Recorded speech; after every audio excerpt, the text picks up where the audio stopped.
नमस्कार दोस्तों, हमारे YouTube चैनल में आपका स्वागत है।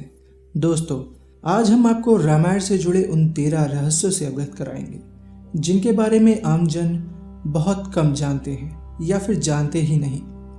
भगवान राम और देवी सीता के जन्म एवं जीवन यात्रा का वर्णन जिस महाकाव्य में किया गया है उसे रामायण के नाम से जाना जाता है। हम में से अधिकांश लोगों को रामायण की कहानी पता है, लेकिन इस महाकाव्य से जुड़े कुछ ऐसे भी रहस्य हैं जिनके बारे में लोगों को जानकारी नहीं है। आज हम आपके सामने रामायण से जुड़े ऐसे ही 13 रहस्यों को उजागर करेंगे।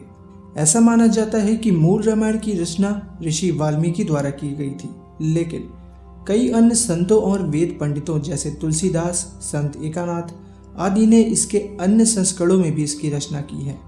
हालांकि प्रत्येक संस्करण में अलग अलग तरीके से कहानी का वर्णन किया गया है, लेकिन मूल रूपरेखा एक ही है। तो आज हम इस महाकाव्य और इस महाग्रंथ से जुड़े रहस्यों को उजागर करेंगे जिनके बारे में बहुत कम लोग जानते हैं। पहला, रामायण के हर 1000 श्लोक के बाद आने वाले पहले अक्षर से गायत्री मंत्र बनता है। गायत्री मंत्र में 24 अक्षर होते हैं और वाल्मीकि रामायण में 24,000 श्लोक हैं। रामायण के हर 1000 श्लोक के बाद आने वाले पहले अक्षर से गायत्री मंत्र बनता है। यह मंत्र इस पवित्र महाकाव्य का सार है। गायत्री मंत्र को सर्वप्रथम ऋग्वेद में उल्लेखित किया गया है। दूसरा, राम और उनके भाइयों के अलावा राजा दशरथ एक पुत्री के भी पिता थे।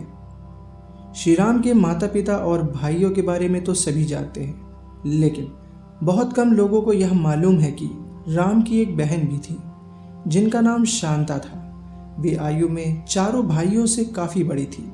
उनकी माता कौशल्या थी।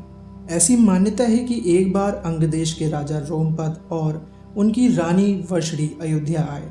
उनको कोई संतान नहीं थी। बातचीत के दौरान जब राजा दशरथ को यह बात मालूम हुई तो उन्होंने कहा कि मैं अपनी बेटी शांता आपको संतान के रूप में दान दे दूंगा। यह सुनकर रोमपद और वर्षणी बहुत खुश हुए। उन्होंने बहुत स्नेह से उसका पालन पोषण किया और माता पिता के सभी कर्तव्य निभाए। एक दिन राजा रोमपद अपनी पुत्री से बात कर रहे थे। उसी समय द्वार पर एक ब्राह्मण आए और उन्होंने राजा से प्रार्थना की कि वर्षा के दिनों में खेती की जुताई में राज दरबार की ओर से मदद प्रदान करें। राजा को यह बात सुनाई नहीं दी और वे पुत्री के साथ बातचीत करते रहे। द्वार पर आए नागरिक की याचना ना सुनने से ब्राह्मण को दुख हुआ और वे राजा रोमपद का राज छोड़कर चले गए। वह ब्राह्मण इंद्र के भक्त थे। अपने भक्तों की ऐसी अनदेखी पर इंद्रदेव राजा रोमपद पर क्रोधित हो गए और उन्होंने उनके राज्य में पर्याप्त वर्षा नहीं की, जिसके कारण खेतों में खड़ी फसलें मुरझाने लगी। इस संकट की घड़ी में राजा रोमपद शृंग ऋषि के पास गए और उनसे उपाय पूछा। ऋषि ने बताया कि वे इंद्रदेव को प्रसन्न करने के लिए यज्ञ करें। ऋषि ने यज्ञ किया और खेत खलिहान पानी से भर गए। इसके बाद ऋषि शृंग का विवाह शांता से हो गया और वे सुखपूर्वक रहने लगे। बाद में ऋषि शृंग ने ही दशरथ के पुत्र कामना के लिए पुत्र कामेष्टि यज्ञ करवाया था। जिस स्थान पर उन्होंने यज्ञ करवाया था वह अयोध्या से लगभग 39 किलोमीटर पूर्व में था और वहां आज भी उनका आश्रम है और उनकी तथा उनकी पत्नी की समाधियां भी मौजूद हैं। तीसरा, राम विष्णु के अवतार हैं, लेकिन उनके भाई किसके अवतार थे? राम को भगवान विष्णु का अवतार माना जाता है, लेकिन क्या आपको पता है कि उनके भाई किसके अवतार थे? लक्ष्मण को शेषनाग का अवतार बताया जाता है, जो क्षीर सागर में भगवान विष्णु के आसन है, जबकि भरत और शत्रुघ्न को क्रमशः भगवान विष्णु द्वारा हाथ में धारण किए गए सुदर्शन चक्र और शंखशैल का अवतार माना जाता है। चौथा, सीता स्वयंवर में प्रयुक्त हुए भगवान शिव के धनुष का नाम क्या था? हम में से अधिकांश लोगों को पता है कि भगवान राम का सीता माता से विवाह एक स्वयंवर के माध्यम से हुआ था। उस स्वयंवर के लिए भगवान शिव के धनुष का इस्तेमाल किया गया था, जिस पर सभी राजकुमार को प्रत्यंचा चढ़ाना था। लेकिन बहुत कम लोगों को पता है कि भगवान शिव के उस धनुष का नाम पिनाक था। पांचवा, लक्ष्मण को गुदाकेश के नाम से भी जाना जाता है। ऐसा माना जाता है कि वनवास के 14 वर्षों के दौरान अपने भाई और भाभी की रक्षा करने के उद्देश्य से लक्ष्मण कभी सोते नहीं थे। इसके कारण उन्हें गुदाकेश के नाम से भी जाना जाता है। वनवास की पहली रात को जब राम और सीता सो रहे थे तो निद्रा देवी लक्ष्मण के सामने प्रकट हुई। उस समय लक्ष्मण ने निद्रा देवी से अनुरोध किया कि उसे ऐसा वरदान दे कि 14 वर्षों के दौरान उन्हें नींद न आए और वह अपने प्रिय भाई और भाभी की रक्षा कर सके। निद्रा देवी इस बात पर बहुत प्रसन्न हुई और बोली, यदि कोई तुम्हारे बदले 14 वर्षों तक सोए तो मैं तुम्हें ये वरदान दे सकती हूँ। इसके बाद लक्ष्मण की सलाह पर निद्रा देवी लक्ष्मण की पत्नी और सीता की बहन उर्मिला के पास पहुंची। उर्मिला ने लक्ष्मण के बदले सोना स्वीकार कर लिया और पूरे 14 वर्षों तक वे अपनी और लक्ष्मण की निद्रा को भोगती रही। छठा, उस जंगल का नाम जहां राम, लक्ष्मण और सीता वनवास के दौरान रुके थे क्या था? रामायण महाकाव्य की कहानी के बारे में तो आप सभी जानते हैं कि राम और सीता लक्ष्मण के साथ 14 वर्षों तक के लिए वनवास गए थे और राक्षसों के राजा रावण को हराकर वापस अपने राज्य लौटे थे। हम में से अधिकांश लोगों को पता है कि राम, लक्ष्मण और सीता ने कई साल तक वन में बिताए थे, लेकिन कुछ ही लोगों को उस वन के नाम की जानकारी होगी। उस वन का नाम दंडकारण्य था, जिसमें राम, सीता और लक्ष्मण ने अपना 14 वर्षों का वनवास बिताया था। यह वन लगभग 35,600 वर्ग मील में फैला हुआ था, जिसमें वर्तमान छत्तीसगढ़, उड़ीसा, महाराष्ट्र और आंध्र प्रदेश के कुछ हिस्से शामिल हैं। उस समय यह वन सबसे भयंकर राक्षसों का घर माना जाता था, इसलिए इसका नाम दंडकारण्य था, जहां दंड का अर्थ सजा देना और अरण्य का अर्थ वन है। सातवां, लक्ष्मण रेखा प्रकरण का वर्णन वाल्मीकि रामायण में नहीं है। पूरे रामायण की कहानी में सबसे पेचीदा प्रकरण लक्ष्मण रेखा प्रकरण है, जिसमें लक्ष्मण वन में अपनी झोपड़ी के चारों ओर एक रेखा खींचते हैं। जब सीता के अनुरोध पर राम हिरण को पकड़ने और मारने की कोशिश करते हैं, तब वह हिरण राक्षस मारीच का रूप ले लेता है। मरने के समय में मारीच राम की आवाज में लक्ष्मण और सीता के लिए रोता है। यह सुनकर सीता लक्ष्मण से आग्रह करती हैं कि वे अपने भाई को मदद पहुंचाएं। ऐसा प्रतीत होता है कि उनके भाई किसी मुसीबत में फंस गए हैं। पहले तो लक्ष्मण सीता को अकेले जंगल में छोड़कर जाने को राजी नहीं हुए, लेकिन बार बार सीता द्वारा अनुरोध करने पर वह तैयार हो गए। इसके बाद लक्ष्मण ने झोपड़ी के चारों ओर एक रेखा खींची और सीता से अनुरोध किया कि वे रेखा के अंदर ही रहें और यदि कोई बाहरी व्यक्ति इस रेखा को पार करने की कोशिश करेगा तो वह जलकर भस्म हो जाएगा। इस प्रकरण के संबंध में अज्ञात तथ्य यह है कि इस कहानी का वर्णन वाल्मीकि रामायण में नहीं है और न ही रामचरितमानस में है, लेकिन रामचरितमानस के लंका कांड में इस बात का उल्लेख रावण की पत्नी मंदोदरी द्वारा किया गया है। आठवां, रावण एक उत्कृष्ट वीणा वादक था। रावण सभी राक्षसों का राजा था। बचपन में वे सभी लोगों से डरता था क्योंकि उसके 10 सिर थे। भगवान शिव के प्रति उसकी दृढ़ आस्था थी। रावण ने वेदों का अध्ययन किया था, इसीलिए वह एक बहुत बड़ा विद्वान था। लेकिन क्या आपको पता है कि रावण के ध्वज में प्रतीक के रूप में वीणा होने का कारण क्या था? क्योंकि रावण एक उत्कृष्ट वीणा वादक था, जिसके कारण उसके ध्वज में प्रतीक के रूप में वीणा अंकित था।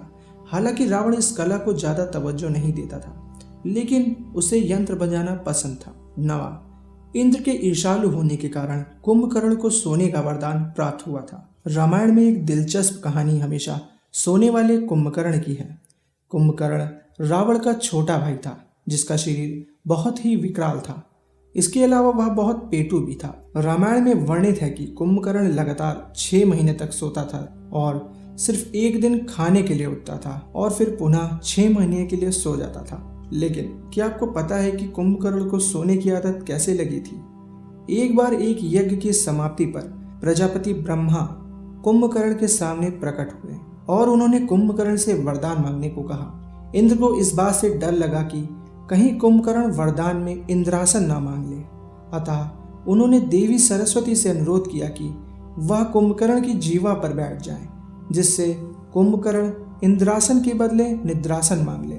इस प्रकार इंद्र की ईर्ष्या की वजह से कुंभकर्ण को सोने का वरदान प्राप्त हुआ था।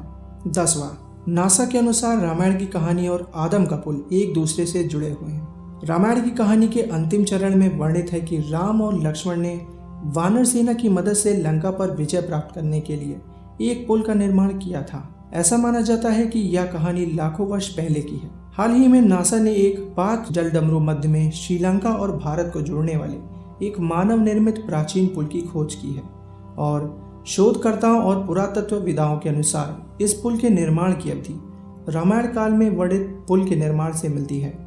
नासा के उपग्रहों द्वारा खोजे गए इस पुल को आदम का पुल कहा जाता है और इसकी लंबाई लगभग 30 किलोमीटर है। 11वां, रामायण की पूरी कहानी पढ़ने के बाद हमें पता चलता है कि रावण एक क्रूर और सबसे विकराल राक्षस था जिससे सभी लोग घृणा करते थे। रावण को पता था कि वह किसके हाथ मारा जाएगा। जब रावण के प्रियजनों ने सीता के अपहरण की वजह से राम के हमले के बारे में सुना तो उन्होंने रावण को आत्मसमर्पण करने की सलाह दी। यह सुनकर रावण ने आत्मसमर्पण करने से इनकार कर दिया और राम के हाथों मरकर मोक्ष पाने की इच्छा प्रकट की। उसने कहा कि अगर राम और लक्ष्मण दो समान इंसान हैं तो सीता मेरे पास ही रहेगी, क्योंकि मैं आसानी से उन दोनों को परास्त कर दूंगा, और यदि वे दोनों देवता हैं तो मैं उन दोनों के हाथों से मरकर मोक्ष प्राप्त करूंगा। 12वां, आखिर क्यों राम ने लक्ष्मण को मृत्युदंड दिया?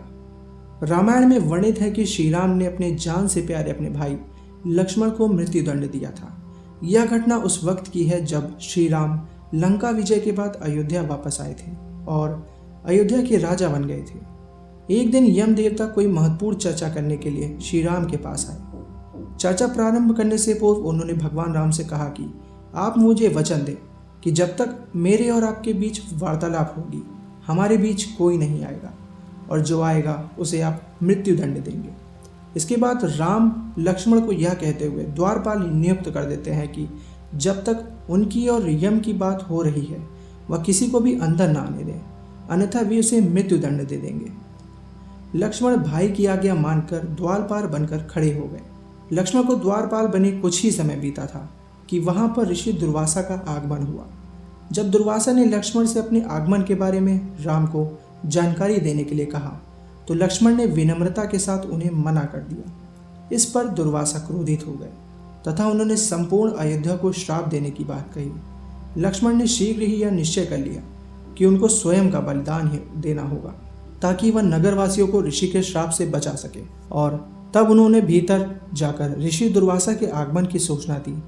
अब श्री राम दुविधा में पड़ गए क्योंकि उन्होंने अपने वचन के अनुसार लक्ष्मण को मृत्युदंड देना था।